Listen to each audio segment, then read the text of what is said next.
ได้ดำวานนี่เนาะแห้งลูกกับคืนมืดเหมือนมันลมมือวานมื้อซื่อน่ะลูกโทรบอกเพิ่นตกลงมาแน่ว่ะให้ตกอีกแล้ว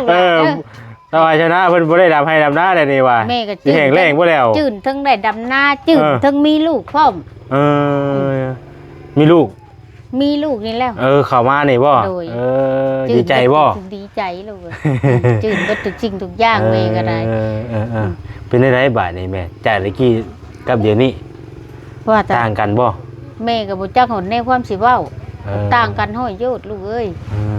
มันต่างแบบใดแม่ลองเว้าให้ฟังดูนี่ทั้งหลังนี่ก็ทั้งหลังก็มีบาดนี่เอ้าแล้วยังมาอีกบาดจักหน่อยบัดสิมีอัดจักหน่อยสิมีอัดบาดนี่บ่มีผู้ท่วงแม่ได้บาดเนาะบ่มีผู้ว่าจากที่ว่าแนมทะลุไปเลยบ่ทะลุบ่บาดนี่บ่ทะลุแม่ดีใจเบิดแม่ขอบอกขอบใจท่าเจ้าเป็นไงน่ะคือจังว่าไหนๆเพิ่นมีข่าวดีอย่างนี้ครับ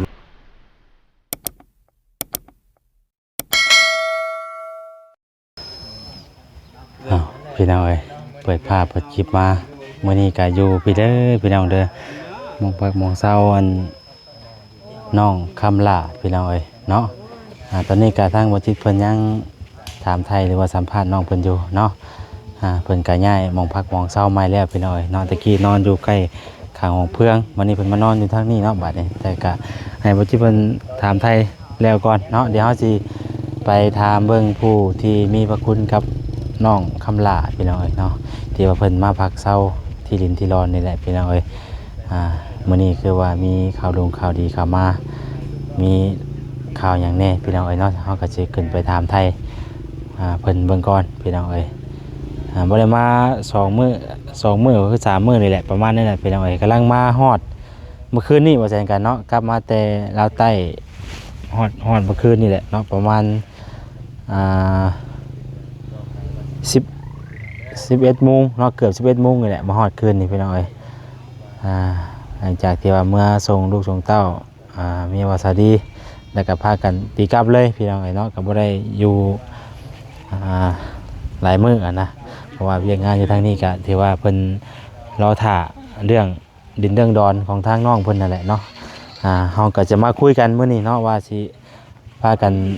ตกลงซื้อมื้อใดนัดกันมื้อใดเฮาก็จังว่ากันพี่น้องเนาะตอนนี้ก็สิว่าจังมาอบรมกันเดียวประมาณช่วงสักน้อยพุ่นแหละหลายคู่หลายคนเพิ่นเข้ามา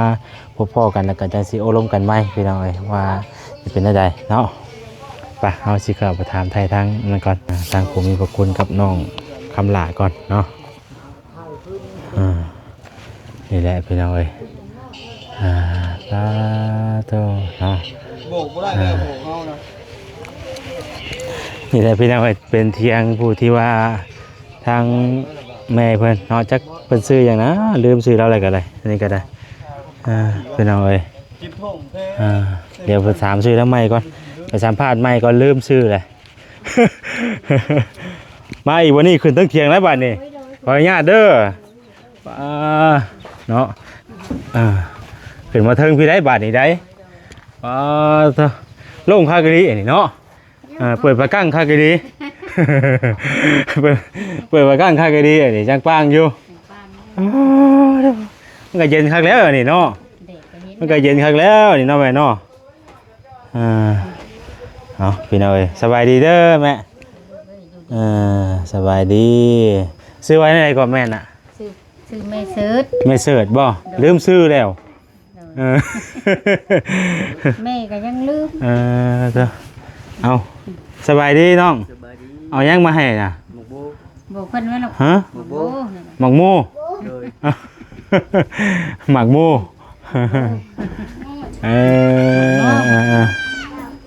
ไปแล้วเดี๋ยวจังหน่อยสิไป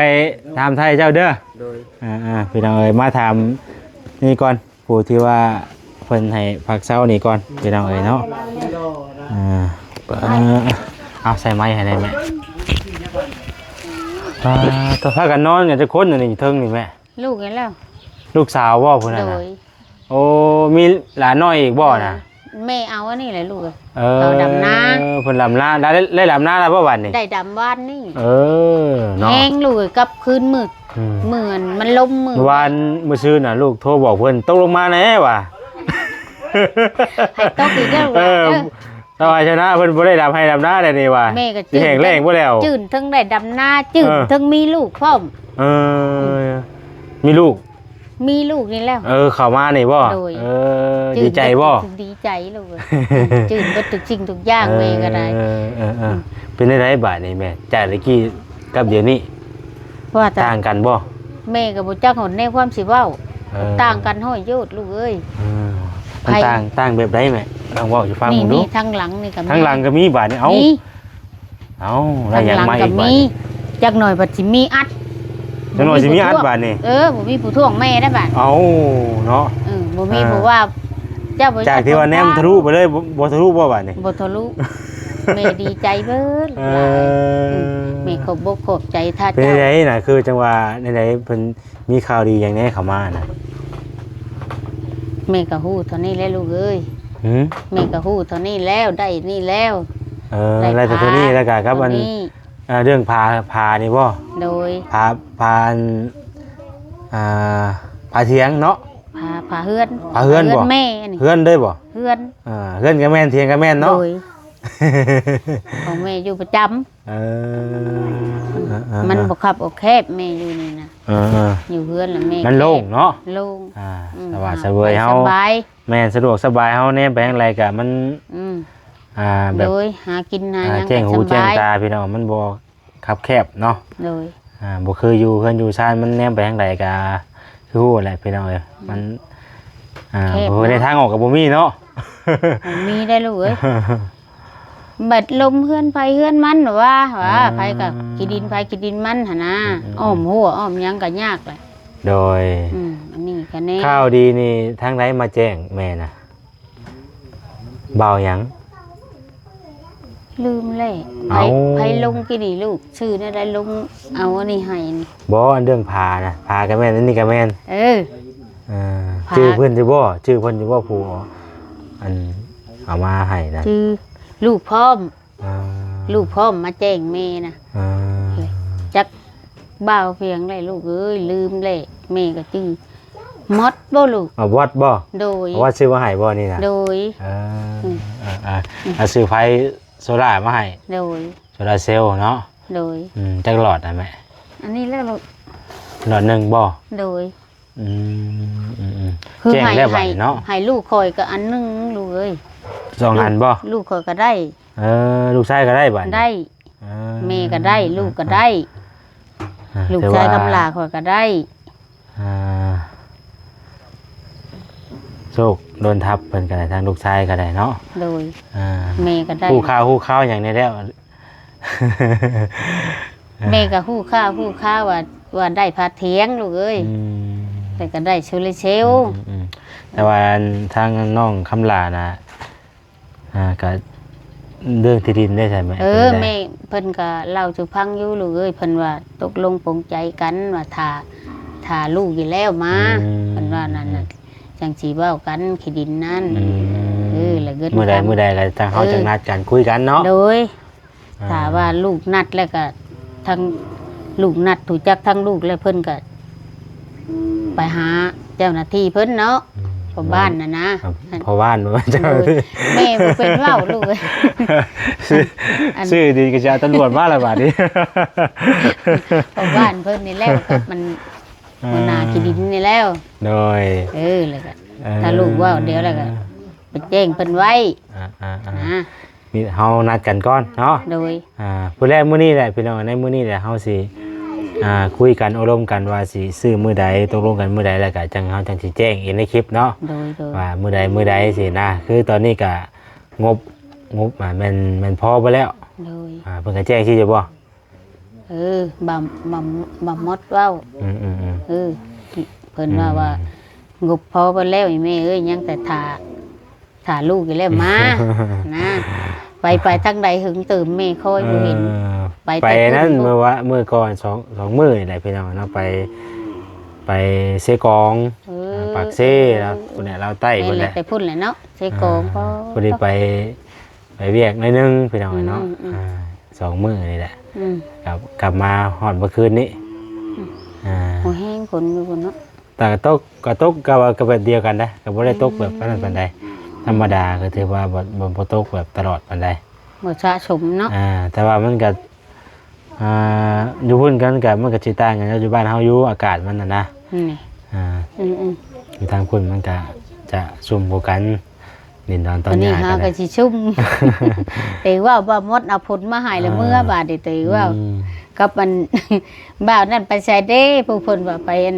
นั่นผู้ใดยังไม่มาเด้ไปป้าเอ้ยว่าเพิ่นสิมามื้อนี้แหละว่าเจ้าแนวเดี๋ยวนี้ก็ลืมเดี๋ยวนี้แม่ลืมชื่อ จำชื่อบ่ได้ ปอดไปหน่อยเฮาก็สิคุยกันมื้อนี้แหละว่าสิพากันนัดกันมื้อใดซื้อมื้อใดก็จังว่ากันพี่น้องเนาะก็มื้อนี้แหละเพราะว่าบ่ใช่กับพามาไปเมื่อไปเพิ่นก็บ่ได้อยู่หลายมื้อนะ แม่นมันไปหลายบ่อนเนาะไปฮอดปูแล้วก็ตื่นมาก็มันนอนพื้นคืนนึงแล้วก็ตีกลับมาเลยมานี่แหละพี่น้องเรื่องเวียงเรื่องงานอยู่ทางนี่แหละเห็นว่าลูกหลานกันว่าก ำลังสิออกมาเจ้าขาดคนทำให้ไผบาดนี่มาแต่ทางใดบาดนี่น้องสาวเพิ่นน้องสาวพอลุงในเฮือนนี่แหละเขามาดำนาซอยเฮ็ดนาดำเดียวใช่ป่ะลูกโอ้ดำมาบ่เพิ่นมีผู้ดำนาแหละดำได้ยังให้แล้วดำว่านี่ได้กำลังเริ่มลงมือนี่บ่แม่ได้หาบ่ดำก้อนนี่ได้เท่าใดได้6แต่หลายคนเนาะหลายคนก็สิไว้อยู่เนาะแม่ไว้อยู่หักยากกล้าลูกมันกล้ามันเป็นจังได๋มันหยาบถึงมันตายแล้ววันนี้หญ้าก็ท่วมได้บาดนี่มันถึงเลยดึงก็หยาบหยาบกล้ามันโดนเนาะมันแม่ซักแต่เดือน6นะมันแตกแดดลายเนาะไม่ชักแต่เดือน6เดือน6เอาไม้คำนึงวันนี้มันแดดหัดลายหักมันยาวบัดมันดึงยับดึงยับบ างหม่องก็ยังบ่ได้ลำเลยก็มีหลายอยู่ปีบ้านลูกชายน่ะหากับบ้านก้าปีนี้ก็ถือว่าเฮ็ดนายากอยู่พี่น้องนะบ่นั่นปานใดฝนมันก็ขึ้นอยู่กับฟ้ากับฝนเนาะแม่ปีกายนี่แค่นี้เนาะปีกายนี่สมบูรณ์แล้วเลยปีกายนะจะได้ไปงอกปีกายนี่ใบดูดซ้ำกับบ่มวยปานใดครับว่าเฮาอันนั้นแม่บ่ได้แม่พุ่นน่ะโดนถูกใจปีกายเพราะมันมีตลอดเลยเนาะน้ำมันจะมีพอดีวันน้ำน้าลองมาท่วมเลยท่วมแนวกายนี่ท่วมปีนี้คันอึดขนาดน้ำห้วยยังบกปีนี้ถ้าคอยอันวัดเพิ่นเฮ็ดภายชนละทานนั่นน่ะวัดหอนยามนี่แหละเป้งเลยคำบ่เป้งเลยผลดีแล้วมันสิท่วมหอดบ้านไปได้ห้วยต้องได้ระบายออกน้ำเนาะเลยพาเดียวเฮ็ดหนทางนั่นแหละกั้นพอใครในหักทางน่ะมันสูงมันสิยุ่งขึ้นอันนั้นแต่พี่น้องเอ้ยเอาจังไรก็ดีมุกดีใจน้ำแม่เพิ่นได้ลายพี่น้องเอ้ยเนาะที่มีข่าวดีเข้ามาเนาะทางเงินแม่ก็ยังดีพวกดีใจน้องคำลาเพิ่นนี่ก็นี่แหละพี่น้องเอ้ย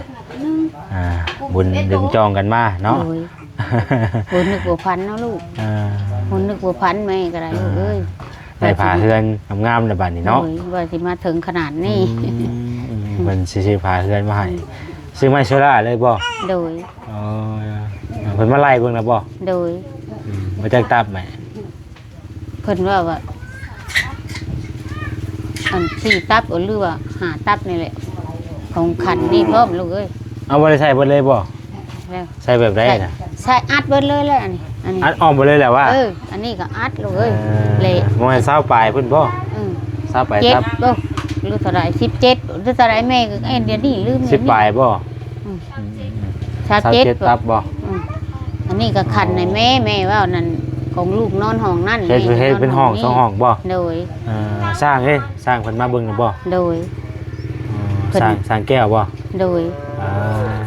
เพิ่นก็มาเพศกันแม่มาวัดมาแทงมาไล่เบิ่งกันเนาะโดยเพิ่นไล่เพิ่นดอกบัดนี้เตงว่าบ่ให้ถามเฮานะเฮาบ่เป็นหยังมีแต่ให้สร้างไล่เลยดิไล่เอาเองกับพระเจ้าเฮาว่าแม่น่ะบ่เป็นหยังได้เตงว่าหมดเลยลูกเอ้ยใช่เลยเพิ่นก็สิบ่ได้สาดได้เข้ามาเนาะเนาะแม่ก็คือสิสว่างลูกเอ้ยเมื่อกี้คิดว่าสิเอายังมาขังเลย แม่น่ะบ่คิดตะกี้นั่นพาเดียวเท่าไปตัดอ้อยมาแล้วสิเอาผ้ามาเฮียนี่แล้วใส่ ผักกระตาดนี่บ่ เออคิดนี่แล้วคิดไปกว้าง ได้ ก็ เงิ บ่ น คิด มาแล้วจังสิซื้อผักกระตาดมาใช้ โดย เพราะว่านั่นก็แพนน่ะแสนบ่ได้อะ แน่น่าจะว่าลูกฉันก็ได้ ผัก แล้ ก ว ระตาดอ่ะก็บ่ได้ถูกได้ แหละสิเอานี่แหละครั้ง เสร็จแล้ว ขังอยู่ก่อนเนาะ บดไปเลยได้มือน่ะ ลมมา มันขาดเลยนี่ขาด อุ้มไปเลย อุ้มไปพุก ไปได้เก็บเอาบัดดิ บ่เก็บเอาของลูกผู้นั้นมากวบ เอาของลูกกำลาแล้วมากวบเข้ากับกระเป๋ากระสานนี่แล้ว โอ้ยเนาะ ป้าเดียวกลัวอืม ดีใจนำแม่เพิ่นพี่น้องเอ้ยเนาะนี่แหละเนาะ โดย แม่ก็ถือว่ามีอย่างก็คันที่ว่าแล้วก็บุญนะเป็นบุญนะเนาะ บุญ ที่ว่าได้ซอยๆทั้งน้องคำหลาเพิ่นให้มาอยู่ได้เช้า โดย อ่า ท่านแม่บอกว่าลูก ไล่ไปทำการพี่น้องเอ้ยเพิ่นก็ได้ โดย เนาะอืม บอกลูกแล้วบ่ให้ไปใช้แม่ว่านายเฮ็ดกินเฮ็ดอยู่นี้ อืม นี่แหละถ้ามีตีนมีมือ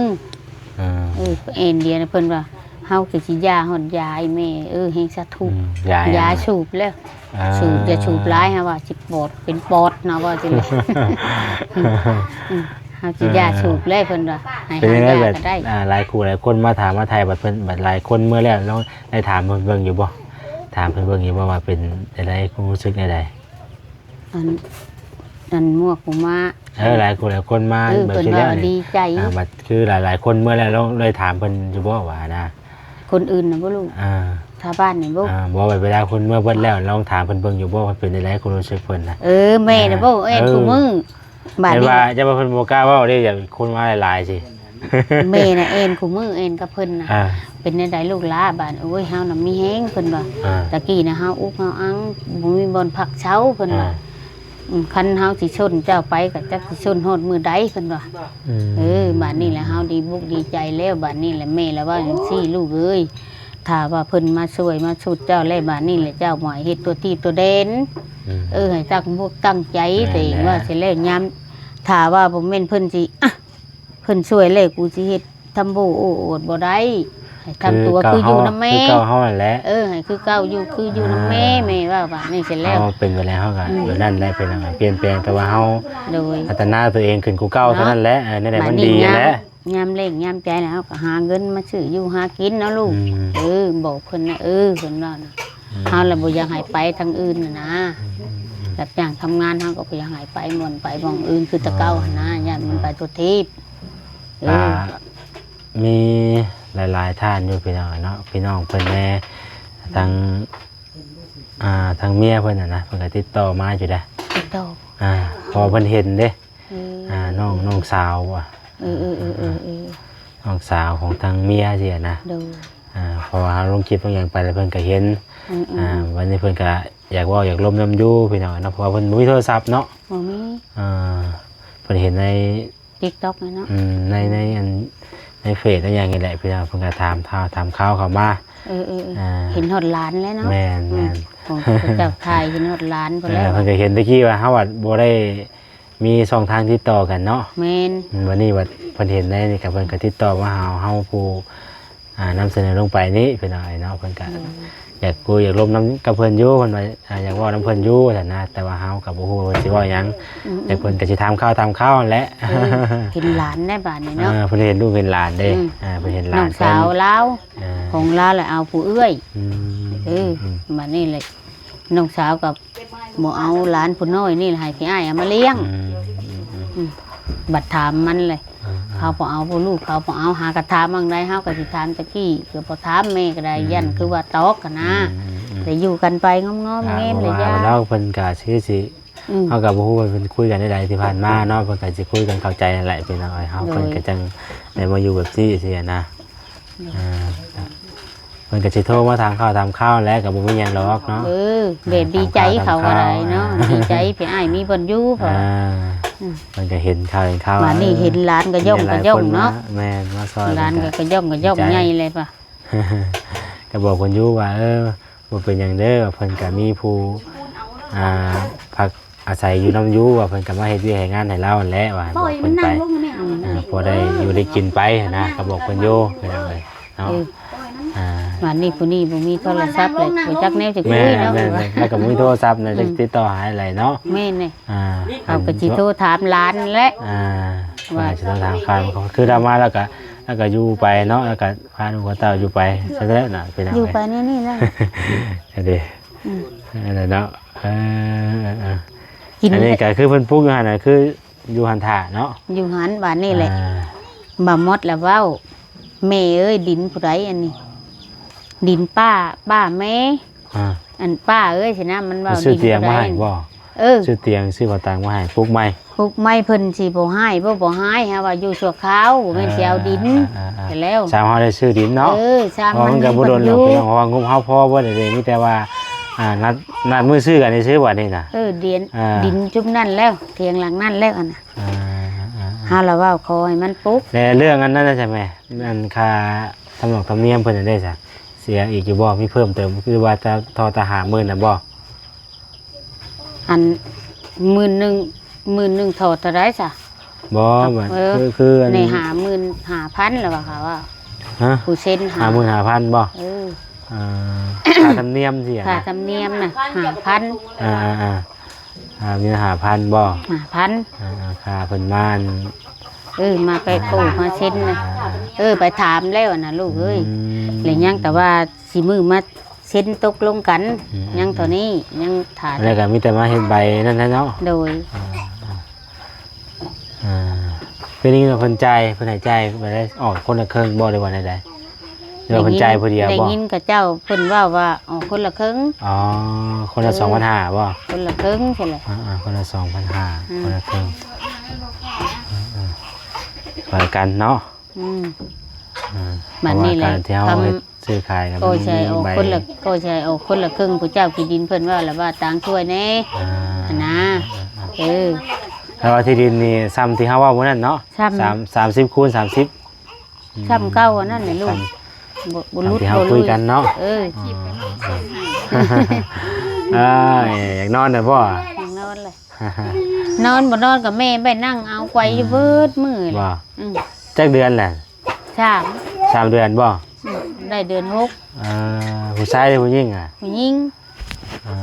ญิงเบิด3นะอันนี้ก็แม่นบัดปูเอื้อยนั่นก็ผู้หญิงข้าวสารเลยนั่นจ้ะนี่เห็นคูดแม่อันเขี้ยวแม่อันเขี้ยวบ่นี่เขี้ยวนะบ่เขี้ยวได้บ่แข็งนี่สิเขี้ยวบัดนี่แลกมุน เขี้ยวดีเนาะผมไม่บ่แข็งนี่ก็เขี้ยวได้ได้นี่ซ้ำดอกได้ห่อข้าวว่าแล้วแม่ล่ะข้างในนี่โอ้โหแม่ยังไม่กินได้ข้าวแม่กินอันนี้ก็แม่เพิ่นว่าได้อันว่าอันนี้ก็แกงคูนเนาะแกงคูนได้แกงคูนสำหรับได้ห่อข้าวว่าซั่นเนาะหมากคูนขาดตัวนี้บ่ได้บ่ข้าวแม่ไปเบิดมื้อได้อันนี้แม่ป้าบ่ได้บ่ได้เอาแล้วลางเทือกอ่ะมันมาไกลๆแกงคูนนี่มันมาแต่ผูกบ้านนาคูเนาะบ่แข็งนี่ก็ยังเคี้ยวไหลเนาะได้ขาดบ่ได้ตัวนี้เนาะมื้อนึงจักค่ำแม่น่ะใจมันตอนนี้เที่ยวเป็นกระสอบแล้วลูกเอ้ยผู้เฮาพันใบแล้วบ่เป็นแกนข้างก็ดีเนาะจักเขาตัดมาให้ผู้นั้นคำว่าพี่น้องท้องพุ่งลูกหลานลูกชายแล้วเมียอยู่พุ่นเขาตัดมาให้แม่แล้วเนาะทำบ่ใส่ตัวนี้ก็บ่ได้อีกบ่ได้แม่เคี่ยวมันเป็นอะไรแบบเฮาใส่อันนี้เข้าไปกินมันบ่ได้ว่าไดใบกินแล้วยำบ่เวลาเฮาย่ำเคี่ยวมันมีกลิ่นมันบ่มันสิมีกลิ่นต่างหากกลิ่นผู้กลิ่นหอมมาเลยอันนี้บ่โอ้ยเบิ่งได้นี่เนาะอันนี้คือยังอันนี้ชุดเพิ่นบ่นี่น่ะยากับยาเมายาพุกอีกเนาะคู่กับบ่มีเบิดมื้อนี้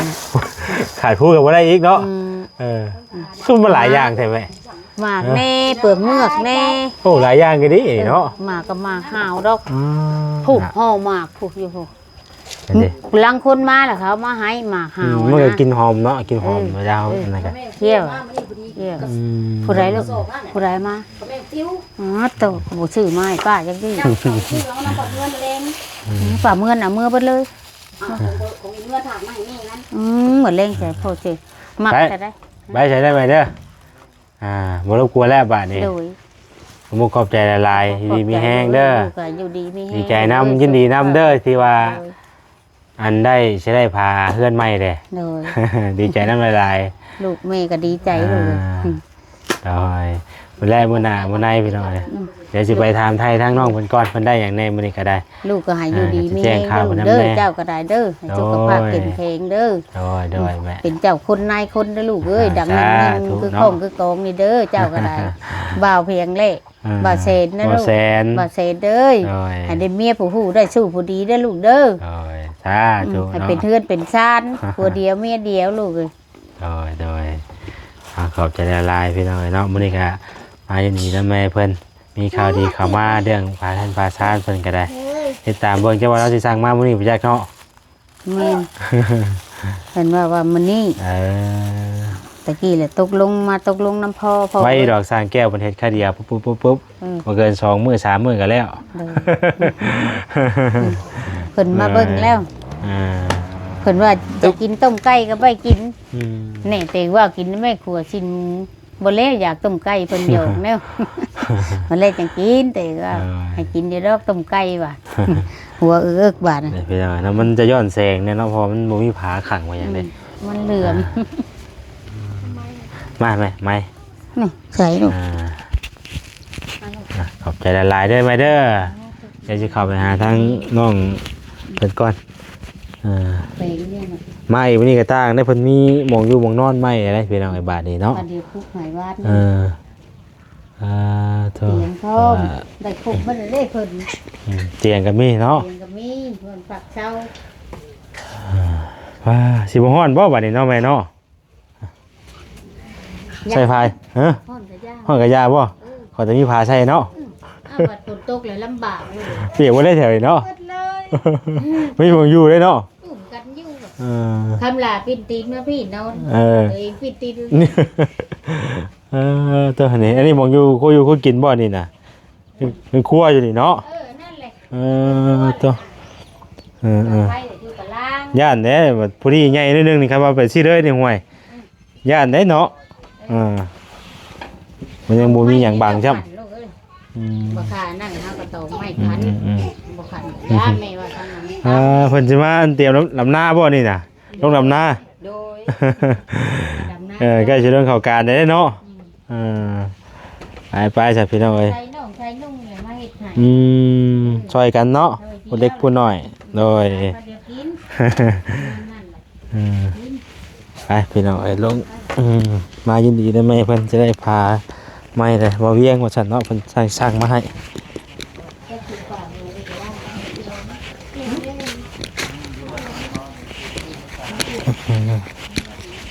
พี่น้องเอ้ยเดี๋ยวเนาะ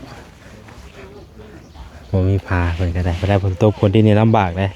ถ้ามันตกนิ่งๆก็ธรรมดาเพียงคันตกลมเนี่ยโอ้เนาะบ่มีหม่องสิอยู่พุ่นแหละแต่มื้อนี้ก็หลายคู่หลายคนเข้ามาพี่น้องเอ้ยเนาะเข้ามาหาทางน้องคำลาเพิ่นว่าเดี๋ยวจักหน่อยบ่แซนสิเข้าไปถามไทยเพิ่นบ่นุ่งก็มาพี่น้องเอ้ยเนาะโหสบายดีเด้อบ่นุ่งเด้อป้าโตมาฮอดพี่ได้พี่น้องเอ้ยบ่ธรรมดา กำลังมาฮอดเนาะบ่นุ่งเพิ่นก็มาฮอดพี่น้องเอ้ย ไปขอตัวไปก่อนพี่น้องอยู่ดีมีแห้งวัดจุกสู่คนเด้อพี่น้องเด้อสำบายดี